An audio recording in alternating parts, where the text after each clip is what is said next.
இப்போ ஒருத்தர் வீட்ல ஏதாவது ஒரு துக்கமான காரியம் நடந்திருக்குன்னா, அவங்க கிட்ட நீங்க எப்படி துக்கத்தை நீங்க பகிர்ந்து கொள்வீங்க அப்படின்றத இப்ப பார்க்க போறோம். Okay. How you are going to express your sympathy. Okay. நீங்க உங்க துக்கத்தை அந்த குடும்பத்தோடையோ உங்க ஃப்ரெண்டு கிட்டயோ எப்படி நீங்க பகிர்ந்து கொள்றீங்க அப்படின்றத இப்ப நான் உங்களுக்கு சொல்லி கொடுக்க போறேன்.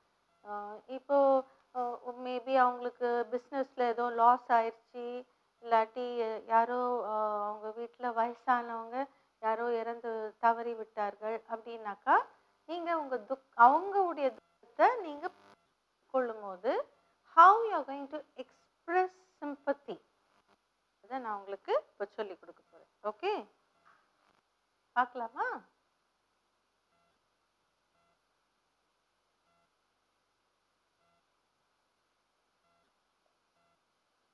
என்னுடைய ஆழ்ந்த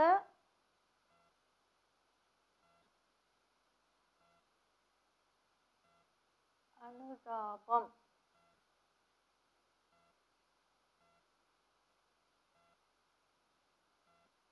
என்னுடைய ஆழ்ந்த அனுதாபம் அப்படின்னு நீங்க சொன்னீங்கன்னா அது எப்படி இங்கிலீஷ்ல எழுதுறது? If you want to say என்னுடைய ஆழ்ந்த அனுதாபம் அப்படின்னு நீங்க சொல்லணும்னா அதை எப்படி இங்கிலீஷ்ல சொல்றதுன்னு இப்ப பார்க்கலாம். My heartfelt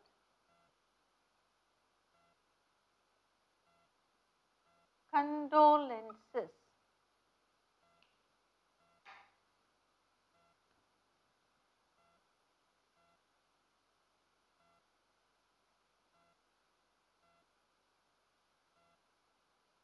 My heartfelt condolences.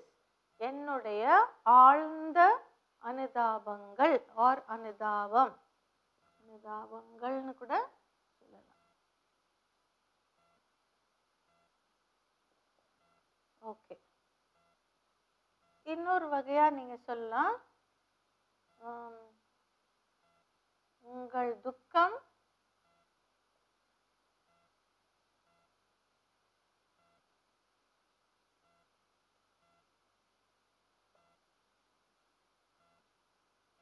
எனக்கு புரிகிறது.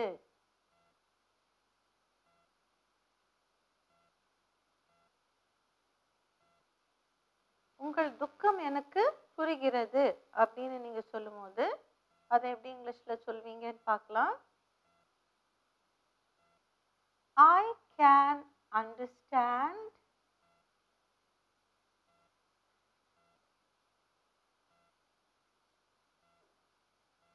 your sorrow.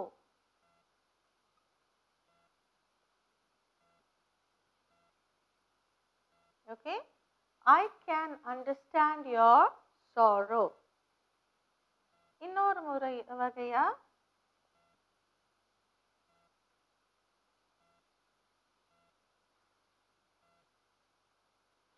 என் அனுதாபங்களை ஏற்றுக்கொள்ளுங்கள்.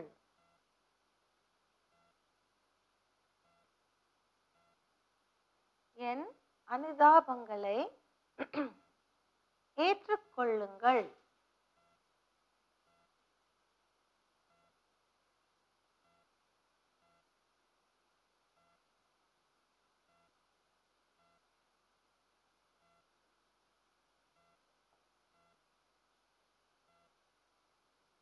என் அனுதாபங்களை ஏற்றுக்கொள்ளுங்கள் சொல்றத இங்கிலீஷ்ல எப்படி சொல்றதுன்னு பார்க்கலாம்.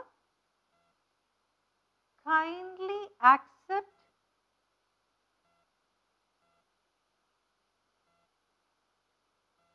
my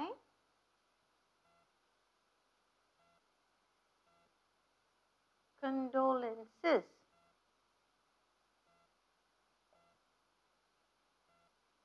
Kindly accept my condolences.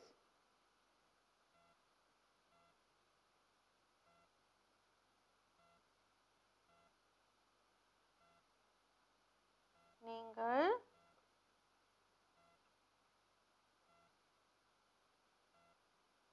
மிகவும்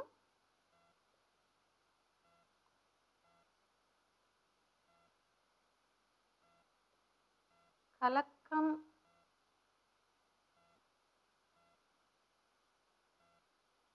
அடைந்திருப்பீர்கள்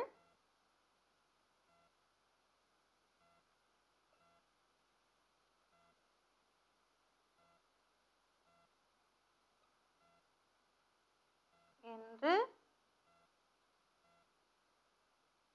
நினைக்கிறேன்.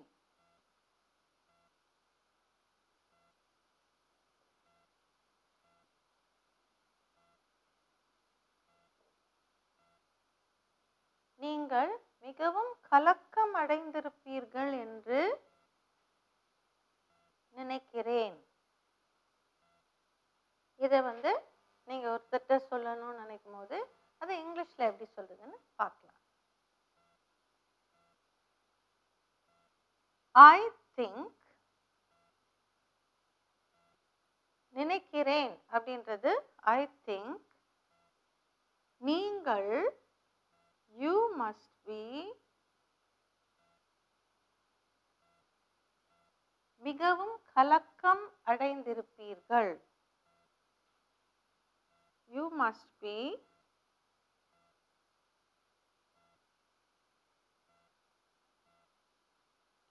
very, மிகவும்னா very upset or very upsetக்கு பதில் terribly upsetன்னு சொல்லலாம்.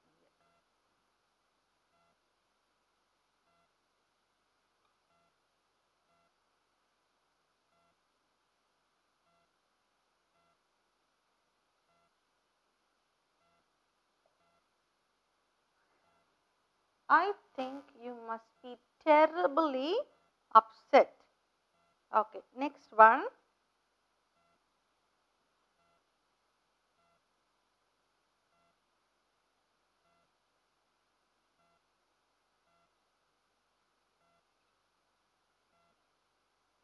உங்கள்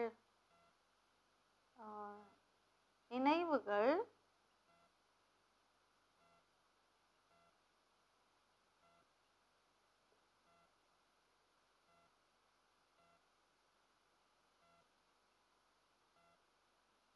எனக்கு புரிகிறது.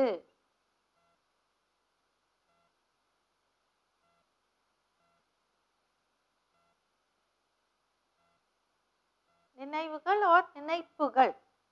Okay,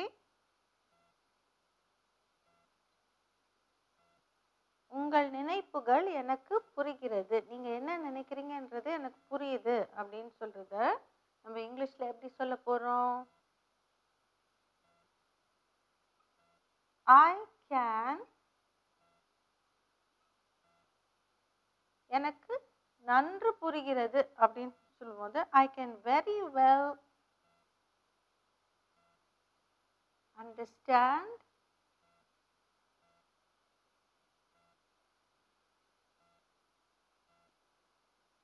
your feelings.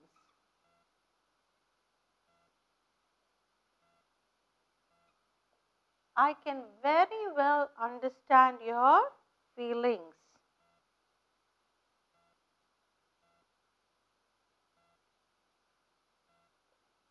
அடுத்தது, என் அனுதாபம்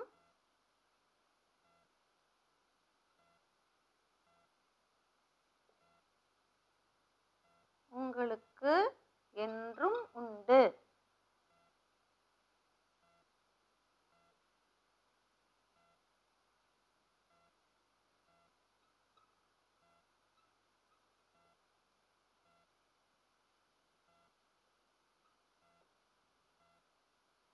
என் அனுதாபம் உங்களுக்கு என்றும் உண்டு. இதை எப்படி எழுதுறது, எப்படி சொல்றதுன்னு பார்க்கலாம். My sympathy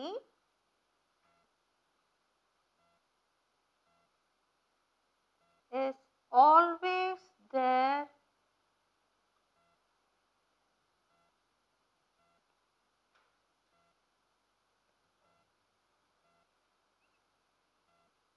for you.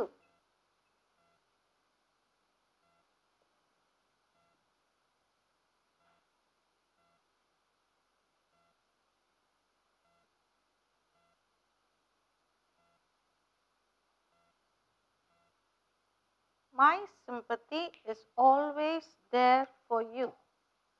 Okay? இப்போ உங்களுக்கு 6 sentences கொடுத்திருக்கேன். I've given you 6 sentences expressing sympathy. Okay? அதாவது அனுதாபம் தெரிவிக்கிறது ஒருத்தருக்கு எப்படின்னு பார்க்க போறோம். என்னுடைய ஆழ்ந்த அனுதாபங்கள். My heartfelt condolences. See, there's a new word you're learning. Condolences. அப்படின்னா அனுதாபங்கள்னு அர்த்தம். ஓகே, உங்கள் துக்கம் எனக்கு புரிகிறது. Okay, I can understand your sorrow. I can understand your sorrow.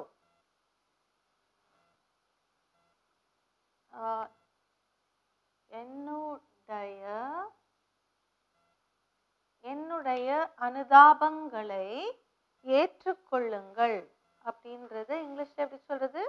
Kindly accept my condolences. Kindly accept my, ஏற்றுக்கொள்றதுன்னா accept. Okay, kindly accept my condolences. நீங்கள் மிகவும் கலக்கம் அடைந்திருப்பீர்கள் என்று நினைக்கிறேன். ஏதோ ஒரு அசம்பாவிதம், ஏதோ loss in the business or loss in your some theft in your house. இந்த மாதிரி ஏதாவது இருக்கும்போது, தெஃப்ட்னா உங்க வீட்டில் ஏதோ திருடு போய் விட்டது அப்படிங்கும்போது, என்னுடைய I think you must be terribly upset. நீங்கள் மிகவும் கலக்கம் அடைந்திருப்பீர்கள் என்று நினைக்கிறேன்றது இங்கிலீஷ்ல I think you must be terribly upset அப்படின்னு நீங்க சொல்லலாம்.